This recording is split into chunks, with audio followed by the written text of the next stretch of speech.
Hi, I'm Ashley Haken from the Southwest West Central Cooperative. In this episode today, we are going to go over a few of the changes that are in Infinite Campus. If you are an Infinite Campus school user, you have probably noticed that Infinite Campus has changed how it looks this year. In the past, to navigate between your teaching center and some of your tools, there was options you had to choose. Now, Infinite Campus has put your instruction and all of your tools in one easy spot. The first thing to notice is that you have a main menu on your left side. Your instruction is here. Notice my menu flies out. This is called your Flyout menu. You do have the option to view your main menu as a list, as to what we're probably all used to in the past. Now keep in mind your options might be different depending on what your school has set up.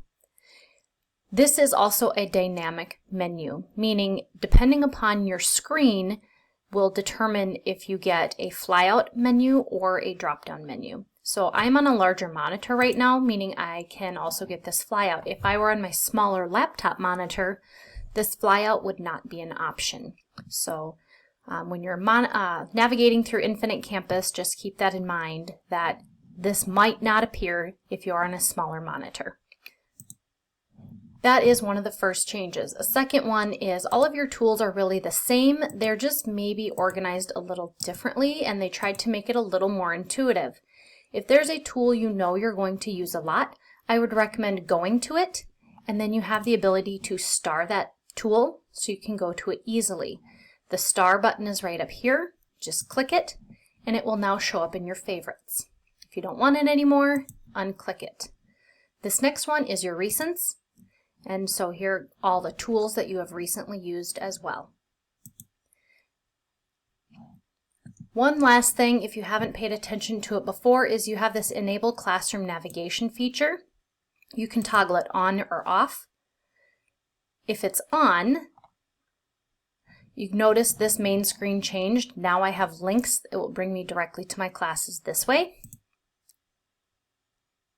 And my view might change a little slightly. So I might see curriculum, students, and grades.